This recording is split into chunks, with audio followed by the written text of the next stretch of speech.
আসসালামু আলাইকুম dear viewers, আপনাদের সামনে আজকে আরেকটি নতুন লেসন নিয়ে হাজির হলাম। তো চলুন আমরা প্রথমে দেখে নিই কী কী রয়েছে আমার এই লেসনে। কক্স, ক্যাজল, সুইট টক এর অর্থ হচ্ছে কাউকে পটানো। কোনো কিছুতে যখন হবে, কোনো কিছু দিয়ে পটানো, তখন এই প্রিপোজিশনের পর যে ভার্বটা থাকবে তার সাথে আইএনজি যোগ হবে। এর সাথে এরপর যে ভার্বটা থাকবে ভার্বের সাথে আইএনজি যোগ হবে। তার সাথে কি করতে হবে? আইএনজি যোগ করতে হবে। তা দ্বিতীয় স্ট্রাকচার হচ্ছে ডট ডট ডট, বাক্যের মাঝে থাকবে as much as dot dot dot, যার অর্থ হচ্ছে যতটা ততটা। এখানে একটা অর্থ থাকবে যাহাই, মাঝখানে থাকবে অ্যাজ মাস অ্যাস, যার অর্থ হবে যতটা ততটা। এখানে একটা এরকম আরেকটি স্ট্রাকচার দেখতে পাচ্ছি আমরা, ডট ডট ডট, মাঝখানে থাকবে অ্যাজ লং অ্যাজ অথবা so long, dot dot dot এর অর্থ হবে ততক্ষণ যতক্ষণ। তো এগুলো ব্যবহার করে কিভাবে আমরা সুন্দরভাবে বাক্য রচনা করতে পারি তা জেনে নিই। উদাহরণ ফলো করলে ইনশাল্লাহ ক্লিয়ার হয়ে যাবে। আব্বুকে পটিয়ে এই বিষয়ে রাজি করানো খুব কঠিন। তাহলে ইট ইজ ভেরি ডিফিকাল্ট। পটানোর ইংলিশ হচ্ছে হয় কোক্স বা সুইট টক। এটা কোটাটা মিলে একটা ভাগ। হ্যাঁ, এটি একটি আমেরিকান শব্দ। আচ্ছা, it is very difficult to coax, এটা হচ্ছে ভার ওয়ান। অথবা সুইট টক ফাদার, বাবাকে পটানো খুব কষ্ট। মানে কোন বিষয়ে? এই বিষয়ে রাজি করানো। তার মানে কী হবে? ইনটুর পর অ্যাগ্রি টু অর্থ হচ্ছে অ্যাগ্রি টু, আমি এখানে দেখানোর চেষ্টা করছি। অ্যাগ্রি টু সামথিং অর্থ হচ্ছে কোনো প্রস্তাবে একমত হওয়া। মানে আব্বুকে এই ইনটুর পর অ্যাগ্রি টু দিস, মানে এই বিষয়ে রাজি করা আব্বুকে খুব ডিফিকাল্ট, পটানো খুব কঠিন। আচ্ছা, আমি তাকে পটিয়ে মেয়েটিকে শায়েস্তা করেছিলাম। কাউকে শায়েস্তা করা বা উচিত শিক্ষা দেওয়ার ইংরেজি হচ্ছে টিস। যে ব্যক্তিকে শিক্ষা দেওয়া উচিত শিক্ষা, হ্যাঁ, সেই ব্যক্তির নাম থাকবে এখানে। তারপরে হচ্ছে এ প্রপার লেসন, এর অর্থ হচ্ছে উচিত শিক্ষা দেওয়া বা শায়েস্তা করা। এখন দেখি আই সুইট টকড, এটা হচ্ছে ভার্ব, করেছিলাম এই জন্য verb two. Cajoled verb two.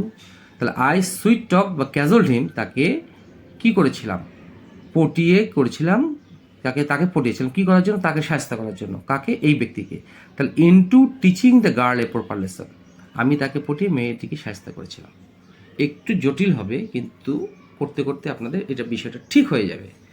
মানে এই যে প্রিপোজিশনটা আমি বসাচ্ছি, এই প্রিপোজিশন পর যেই কাজটা করেছিলেন সেই কাজটার সঙ্গে আইনজি যোগ করতে হবে।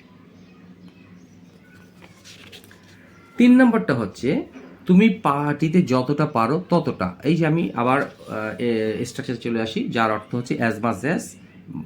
বামে কিছু শব্দ থাকবে সেন্টেন্সে, মাঝখানে অ্যাজ মাস অ্যাজ, পরে আবার একটা বাক্য, যার অর্থ হবে যতটা ততটা। এটার অর্থ হচ্ছে যতটা ততটা।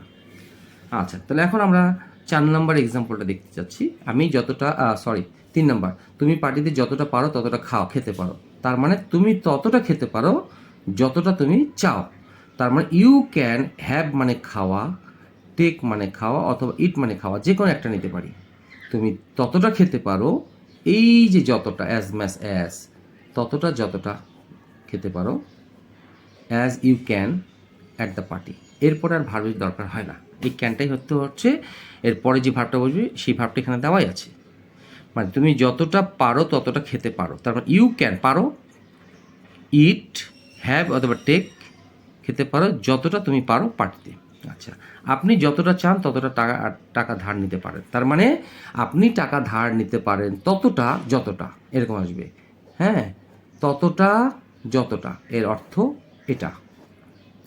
You can take loan from me, আপনি আমার কাছে টাকা ধার নিতে পারেন যতটা, যতটা ইউ ওয়ান্ট, যতটা আপনি চান, যতটা আপনি চান।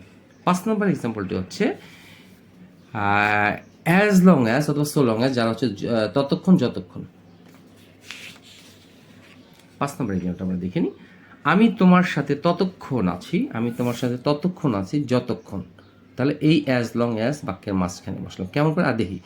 তো আমি তোমার সাথে ততক্ষণ আছি যতক্ষণ তোমার উদ্দেশ্যে সৎ। তাহলে আমরা এই বাক্যটাকে করবো, আই শ্যাল বি, আমি তোমার সাথে থাকবো, বা I will stay with you, I shall be with you, অথবা I will stay with you, তোমার সাথে থাকবো যতক্ষণ, অ্যাজ লং অ্যাজ তোমার উদ্দেশ্য সৎ, ইউর পারপোজ ইজ অনেস্ট। আশা করি বোঝাতে পেরেছি। আমি তোমাকে ততক্ষণ সঙ্গ দেব যতক্ষণ তুমি চাও। তাহলে দেখেন এই যতক্ষণের অ্যাজ সো লং দিতে পারি অথবা অ্যাজ লং অ্যাজ দিতে পারি। তো অ্যাকম্পানি সঙ্গ দেওয়ার ইংরেজি হচ্ছে অ্যাকম্পানি।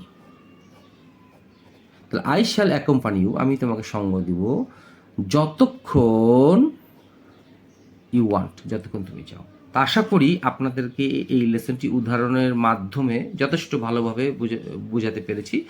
আসলে ভালো লেগে থাকলে অবশ্যই লাইক শেয়ার কমেন্টস করবেন এবং দ্রুত এই লেসনটি অন্যজনের কাছে পৌঁছানোর জন্য আপনারা শেয়ার করতে পারেন। হ্যাঁ, তাহলে আমি উপকৃত হব। তো আশা করি আপনাদের এই লেসনটি ভালো লেগে থাকলে লাইক শেয়ার কমেন্টস করবেন। আমি আবারও বলছি সেই প্রত্যাশায়। আসসালামু আলাইকুম।